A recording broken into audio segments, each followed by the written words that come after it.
The autumn wind howled through Tombstone's dusty streets like a banshee, carrying with it the scent of rain and regret. Samuel Loner Mackenzie sat hunched over his whiskey at the Silver Dollar Saloon, his weathered hands trembling slightly as he raised the glass to his lips. 5 years had passed since the fire that took everything from him, yet the pain remained as fresh as an open wound. "Hi, how are you?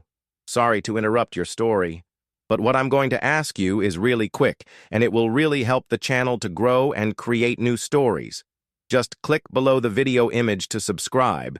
You'll be doing an act of kindness and encouragement to those who are just starting out. Thank you very much, and continue with your story now."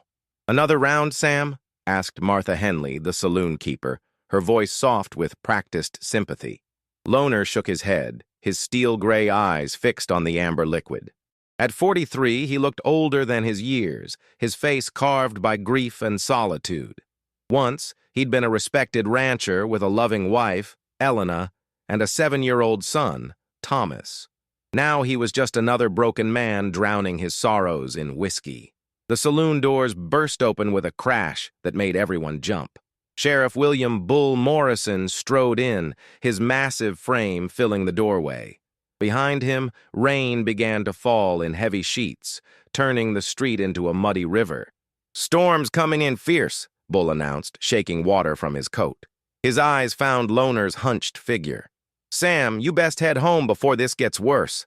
Loner drained his glass and stood unsteadily. "Home," he muttered bitterly. "What home?"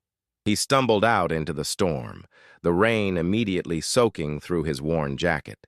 His home was a ramshackle cabin on the outskirts of town, a far cry from the prosperous ranch that had burned to the ground 5 years ago.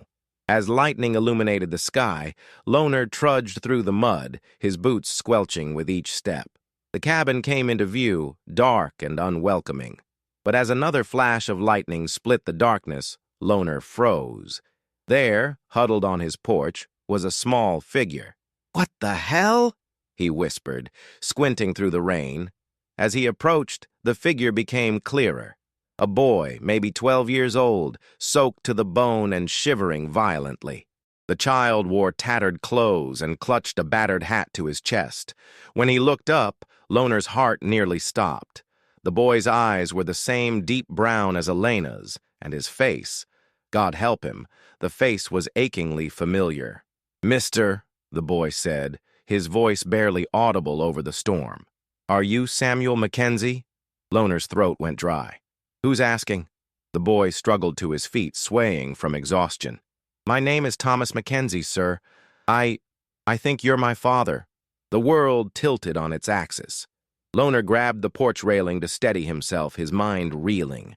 Thomas, his son's name. But Thomas was dead, burned alive in the fire that destroyed his family. He'd seen the charred remains himself. "That's impossible," Loner breathed. "My son is dead." The boy's face crumpled with disappointment and fear. "Please, sir, I've been looking for you for so long. I have proof." He reached into his pocket with trembling fingers and pulled out a small, tarnished locket. "This was my mother's, Elena Mackenzie." Loner's legs nearly gave out. The locket was indeed Elena's. He'd given it to her on their wedding day. Inside was a tiny photograph of their family, taken just months before the fire. But how could this boy have it? "Where did you get this?" Loner demanded, his voice hoarse. "From the woman who raised me," the boy said. "She told me about the fire, about how she saved me but couldn't save my mother. She said my father was still alive, living in Tombstone."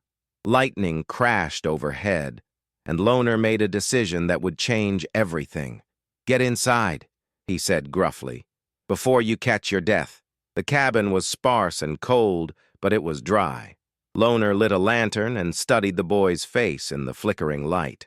The resemblance was undeniable. The same stubborn chin, the same way of tilting his head when thinking. But it couldn't be possible. "What was this woman's name?" Loner asked, wrapping a blanket around the shivering child. "Mary Sullivan. She lived in a cabin up in the mountains near Bisbee. She died last month. Consumption. Before she passed, she told me the truth about who I was and gave me this locket. She said I had to find you." Loner's mind raced. Mary Sullivan. He vaguely remembered the name. She'd been a midwife who sometimes helped in Tombstone. But if she'd saved Thomas from the fire, why hadn't she told him? Why let him believe his son was dead for 5 years? I know this is hard to believe, the boy continued, his voice growing stronger. But I remember things. I remember a big house with a red barn. I remember a horse named Thunder. I remember... His voice broke. I remember you teaching me to rope cattle. Each detail hit Loner like a physical blow. Thunder had been his prize stallion, and the red barn had been Thomas's favorite place to play. And yes, he had taught his son to rope, spending countless hours in the corral showing him how to throw a lasso. "Show me your hands," Loner said suddenly. The boy extended his hands, and Loner's breath caught. There, on the boy's left palm, was a small scar in the shape of a crescent moon, the result of a childhood accident with a broken bottle when Thomas was 5. "Dear God," Loner whispered, sinking into a chair. "It really is you." The boy, Thomas, smiled for the first time, tears streaming down his face. "I knew you'd remember. I knew you'd believe me." But even as joy began to bloom in Loner's chest, questions plagued his mind. If Thomas was alive, what had burned in the fire? Who were the charred remains he'd buried? And why had Mary Sullivan kept this secret for so long? Outside, the storm raged on, but inside the cabin, 2 souls began the tentative process of reconnection. Loner prepared a simple meal while Thomas told him about his life with Mary Sullivan, how she'd raised him as her own grandson, how she'd taught him to read and write, how she'd filled his head with stories about his real family. "She always said I'd find you someday," Thomas said, devouring the bread and beans Loner had prepared. "She said you were a good man who'd been hurt real bad." "Mary Sullivan was right about that," Loner replied, studying his son's face. The boy was thin, too thin, and there were shadows under his eyes that spoke of hardship and loss. But he was alive. Miraculously, impossibly alive. As the night wore on, Loner found himself believing more and more. The boy knew too many details, had too many of Elena's mannerisms, bore too strong a resemblance to be anyone but his son. But questions still gnawed at him. "Thomas," he said finally, "do you remember anything about the night of the fire?" The boy's face grew troubled. "Some things. I remember being scared. I remember smoke and flames, and I remember a man, not you, carrying me away. He had a scar on his face, right here." Thomas traced a line down his left cheek. A chill ran down Loner's spine. A scarred man. That detail had never been part of the official story. Sheriff Morrison had concluded that the fire was an accident caused by a knocked-over lantern. But what if it wasn't? What if someone had deliberately set the fire and in the chaos had taken Thomas? "This man," Loner pressed. "Did you ever see him again?" Thomas shook his head. "No, sir. I only remember him from that night. Mary said he brought me to her and told her my family was dead. He said if anyone came looking, she should say she'd never seen me." The pieces of a dark puzzle began forming in Loner's mind. Someone had wanted his family dead, but for some reason had spared Thomas. The question was why and who. As dawn broke over Tombstone, painting the sky in shades of gold and crimson, Loner made a decision. He would find the truth about that night, no matter what it cost him. His son was alive, and someone had stolen 5 years of their lives together. Someone would pay for that. But first he had to convince the town that the boy was really Thomas Mackenzie, and that, he suspected, would be the easy part. The hard part would be staying alive long enough to uncover the truth. The morning sun cast long shadows across Tombstone's main street as Loner and Thomas made their way toward the sheriff's office. Word had already begun to spread. Martha Henley had seen them walking together, and in a town like Tombstone, news traveled faster than wildfire. Sheriff Bull Morrison was cleaning his rifle when they entered, his massive frame hunched over the weapon.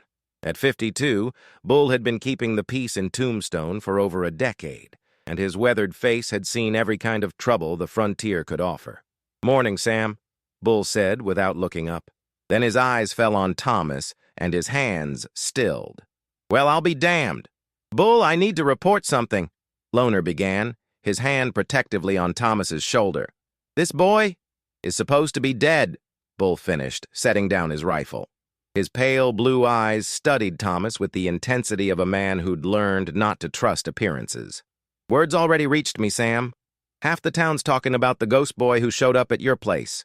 Thomas stepped forward, his young voice steady despite the tremor in his hands. I'm not a ghost, Sheriff. I'm Thomas Mackenzie, and this is my father. Bull's expression remained neutral, but Loner caught the flicker of something, doubt, perhaps, or calculation, in the sheriff's eyes. That's quite a claim, boy. You got any proof? Thomas produced the locket, and Bull examined it carefully. This could belong to anyone, he said finally. Lockets like this aren't exactly rare. He has the scar, Loner insisted, showing Bull the crescent-shaped mark on Thomas's palm. And he knows things, details about our ranch, about our life together. Details that could be learned, Bull replied, though his tone had softened slightly. Sam, I understand you want to believe this, but the office door burst open, and Dr. Henry Caldwell rushed in, his medical bag clutched in his hand. At 60, the town doctor was a thin, nervous man with wire-rimmed spectacles and a perpetually worried expression. Sheriff Morrison, Dr. Caldwell panted. I came as soon as I heard. Is it true? Has Samuel's boy really returned from the dead? Bull gestured toward Thomas. See for yourself, Doc. Dr. Caldwell approached Thomas with the careful movements of a man examining a dangerous animal. May I? He asked, indicating Thomas's face. Thomas nodded, and the doctor began a careful examination, checking his eyes, his teeth, feeling the bones of his face and skull. As he worked, his expression grew increasingly troubled. Well? Loner demanded. Dr. Caldwell removed his spectacles and cleaned them nervously. The bone structure is consistent with what I remember of young Thomas Mackenzie. The eye color matches. And this scar, he examined Thomas's palm. I treated this wound myself when the boy was 5 years old. Loner felt a surge of vindication, but Dr. Caldwell wasn't finished. However, the doctor continued, there are inconsistencies. This boy appears to be malnourished, which suggests a hard life. His hands show calluses consistent with manual labor, not the soft hands of a child who died at 7. And his height and development suggest he's approximately 12 years old, which would be correct if Thomas Mackenzie had lived. So you believe him? Loner asked. I believe this could be Thomas Mackenzie, Dr. Caldwell said carefully. But I also know that desperate people can be very convincing, and grief can make us see what we want to see. Before anyone could respond, the office door opened again, and 3 men entered. Loner's blood ran cold as he recognized them. Jeremiah Blackwood, the town's wealthiest landowner, flanked by his foreman, Marcus Scar Donovan, and his lawyer, Silas Crane. Blackwood was a tall, imposing man in his 50s, with silver hair and cold gray eyes. He'd made his fortune buying up land from desperate ranchers, and he'd been particularly interested in Loner's property after the fire. Sheriff Morrison, Blackwood said in his cultured voice, I understand there's been quite a commotion this morning. Loner's eyes fixed on Marcus Donovan, Blackwood's foreman. A jagged scar ran down the left side of the man's face, exactly where Thomas had indicated. Donovan was a hard man in his 40s, known for his quick temper and quicker gun. Mr. Blackwood, Bull replied neutrally. What brings you here? Concern for the community, Blackwood said smoothly. If there's an imposter claiming to be a dead child, it could cause considerable unrest. I thought perhaps my lawyer, Mr. Crane, might be of assistance in determining the truth. Silas Crane stepped forward, a thin man with calculating eyes and a predatory smile. Indeed, there are legal implications to consider. If this boy is truly Thomas Mackenzie, it could affect property ownership, inheritance rights, and other matters. Loner felt Thomas tense beside him. The boy's eyes were fixed on Marcus Donovan, and Loner could see recognition dawning in them. That's him, Thomas whispered, so quietly only Loner could hear. That's the man from the fire. Loner's hand instinctively moved toward his gun, but Bull's sharp eyes caught the movement. Easy, Sam, the sheriff warned. Let's keep this civil. Blackwood's gaze fell on Thomas, and for a moment something flickered in his expression. Surprise, perhaps, or concern. So this is the boy in question. He does bear a resemblance to the Mackenzie family. Resemblance isn't proof, Crane interjected. I've seen confidence men train children to impersonate dead heirs. It's more common than you might think. This boy isn't a confidence man, Loner snarled. He's my son. Then you won't mind if we conduct a thorough investigation, Blackwood said reasonably. After all, if he's truly your boy, you have nothing to fear from the truth. Thomas suddenly stepped forward, his young voice cutting through the tension. I remember you, he said, pointing at Marcus Donovan. You were there the night of the fire. You carried me away. Donovan's scarred face remained impassive, but Loner caught the slight tightening around his eyes. Kid's mistaken, Donovan said in his gravelly voice. I was nowhere near the Mackenzie place that night. You had blood on your hands, Thomas continued, his voice growing stronger. And you smelled like smoke and kerosene. The room fell silent. Kerosene, an accelerant.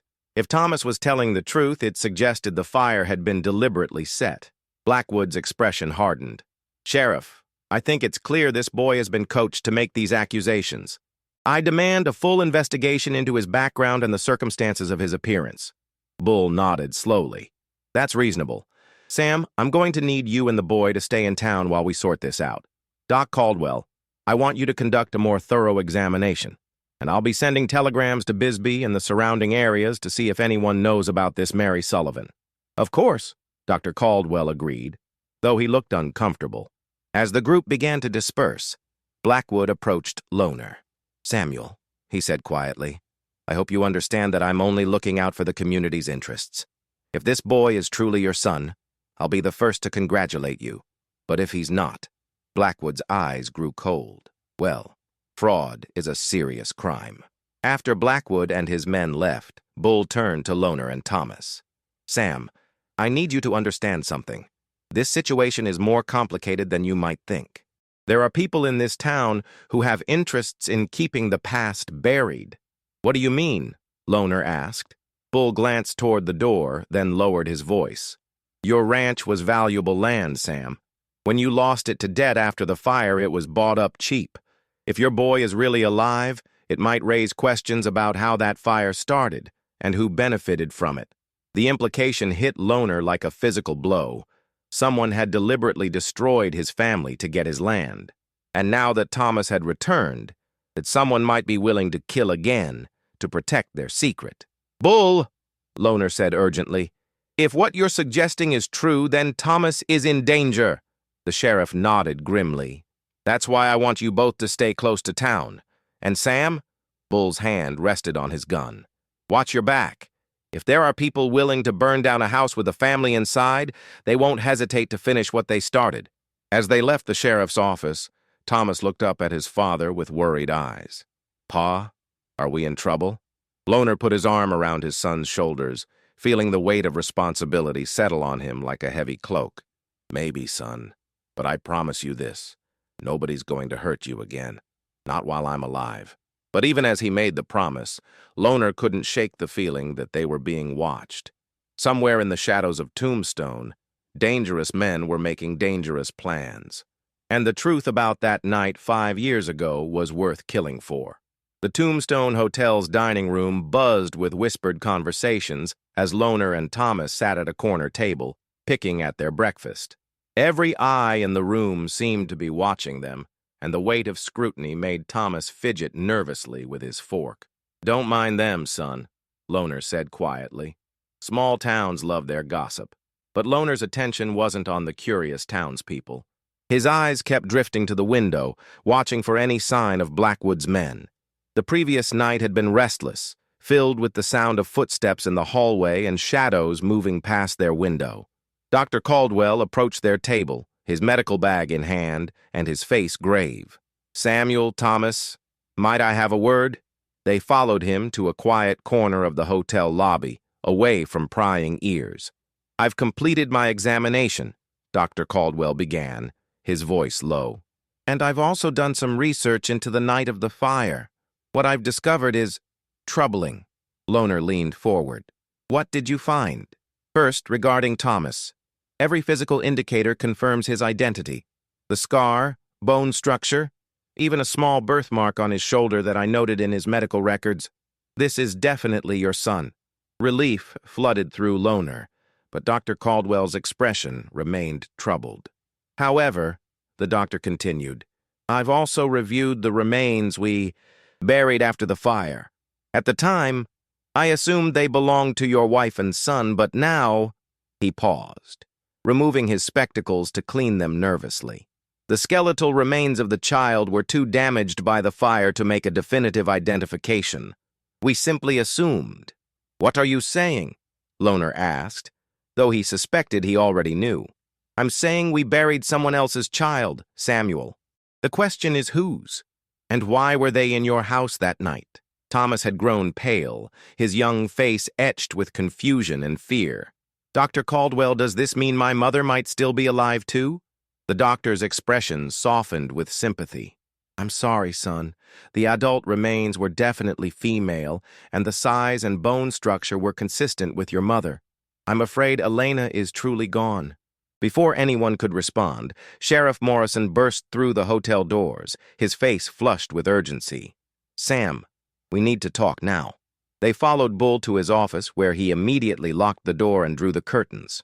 I sent those telegrams to Bisbee, Bull began without preamble.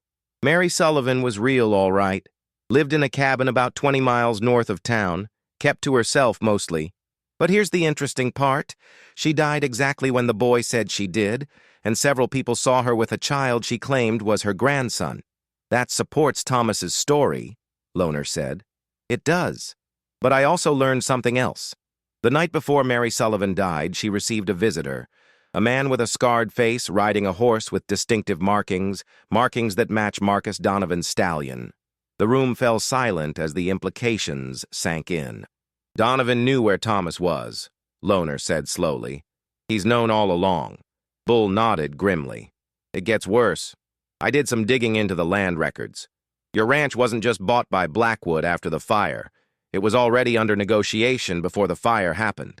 Blackwood had made several offers, all of which you'd refused. I remember, Loner said. I told him the land wasn't for sale at any price. Well, someone made sure it became available, Bull continued. And there's more. I found records of payments made by Blackwood to Marcus Donovan around the time of the fire. Payments that were listed as special services. Thomas suddenly spoke up, his voice small but determined. Sheriff, there's something else I remember. The night Mary Sullivan died, she was scared. She kept looking out the window and talking about how they had found us. She made me promise that if anything happened to her, I'd come straight to Tombstone and find my father. Did she say who they were? Bull asked. No, but she gave me this. Thomas reached into his pocket and pulled out a folded piece of paper. She said to give it to you, Pa, if I ever found you. Loner unfolded the paper with trembling hands. It was a letter, written in a shaky hand. Samuel, if you're reading this, then my boy found you and I'm likely dead. I saved Thomas that night, but I couldn't save Elena. The fire wasn't an accident. Blackwood wanted your land, and when you wouldn't sell, he decided to take it. Donovan set the fire, but something went wrong. There was another child in the house, a Mexican boy whose family worked for you. In the confusion, Donovan grabbed Thomas instead, thinking he was saving the other child. I was there that night, delivering a baby at the Martinez place nearby. I saw Donovan carrying Thomas away from the burning house. When I confronted him, he told me the family was dead and threatened to kill the boy if I said anything. He said Blackwood would make sure I never worked in Arizona again if I talked. I took Thomas and raised him as my own, but I always planned to tell him the truth someday. Blackwood's been paying me to keep quiet all these years, but now I'm dying and I can't take this secret to my grave. The proof you need is buried under the old oak tree behind your burned house.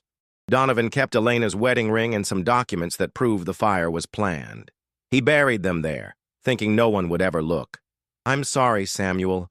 I should have been braver, but I was afraid, and I wanted to protect the boy. Please forgive an old woman's cowardice. Mary Sullivan. The letter fluttered from Loner's numb fingers. Elena's wedding ring. He'd searched for it in the ashes, but never found it. If Mary was telling the truth, it was proof of murder. "We need to get to that tree," Loner said, his voice hoarse with emotion. Bull shook his head. "Not we, Sam. Me. If Blackwood's men are watching, they'll be expecting you to make a move. I'll go alone after dark." "Like hell," Loner snarled. "That's my wife's ring and my son's life we're talking about." "And it'll be your death if you go charging out there," Bull replied firmly.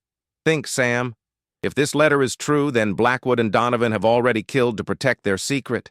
They won't hesitate to kill again." Thomas tugged on Loner's sleeve. "Pa, the sheriff's right. Mary always told me that sometimes the bravest thing is to wait for the right moment." Loner looked down at his son, his miraculous, impossible son, and felt his resolve waver. He'd already lost Thomas once. He couldn't risk losing him again. "All right," he said finally. "But I want your word, Bull. Whatever you find out there, you bring it straight back here. No stopping, no talking to anyone else." "You have my word," Bull replied. "But Sam, there's something else we need to consider.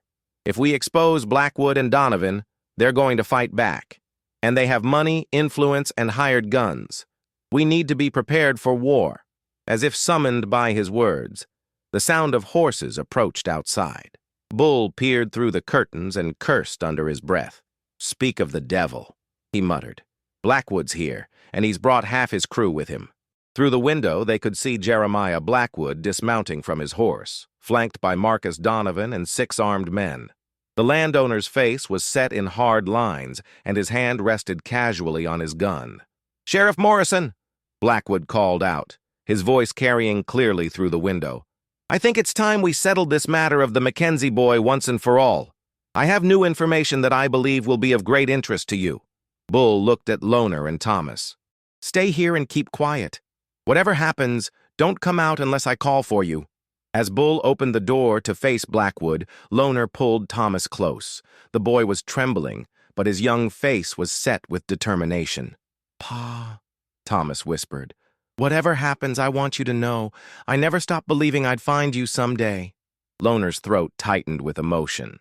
"And I never stopped loving you, son, even when I thought you were gone."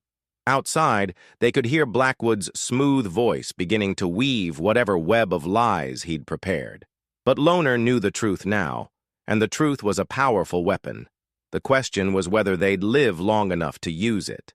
The final confrontation was coming, and in a town called Tombstone, that seemed grimly appropriate. The tension in Sheriff Morrison's office was thick enough to cut with a knife as Blackwood and his men faced off against Bull. Through the thin walls, Loner and Thomas could hear every word of the conversation taking place in the main office. "Sheriff," Blackwood began, his voice smooth as silk, "I've come into possession of some disturbing information about this boy claiming to be Thomas Mackenzie."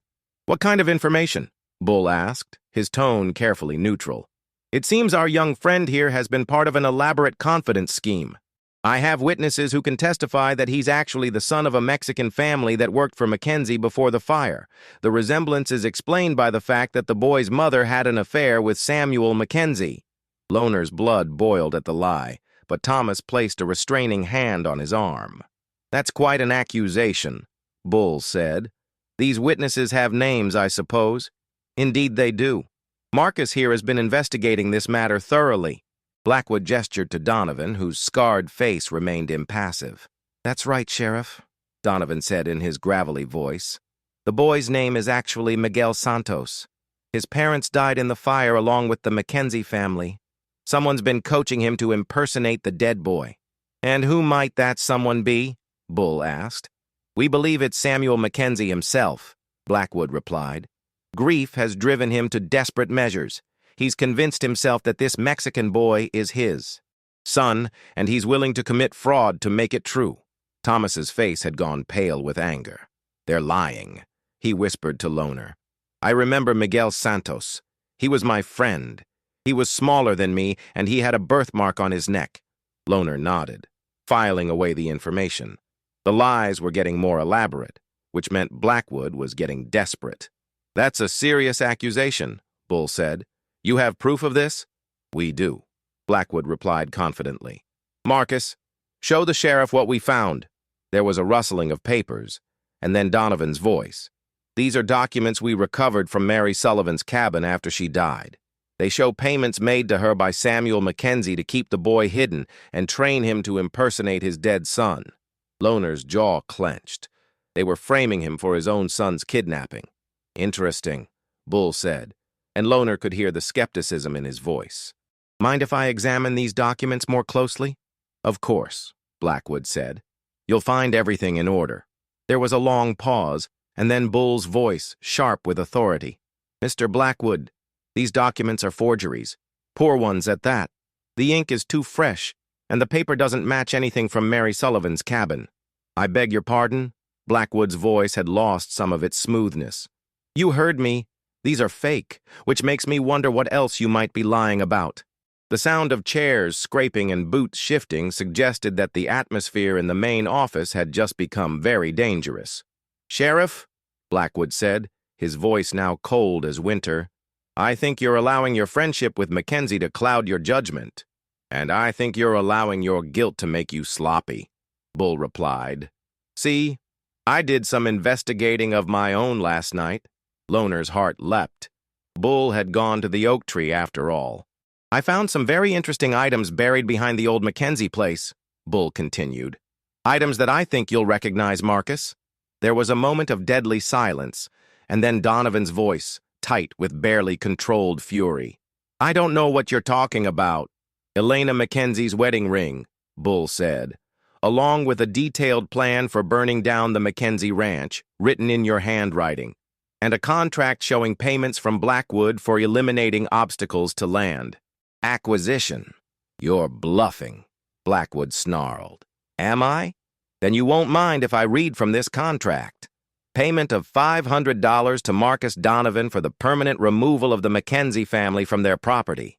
Fire to be set during the night of October 15th, ensuring no survivors. The words hit Loner like physical blows. They had planned to murder his entire family in cold blood. The only problem, Bull continued, was that you grabbed the wrong boy in the smoke and confusion. Instead of leaving no witnesses, you created one. This is preposterous, Blackwood said, but his voice lacked conviction. Is it?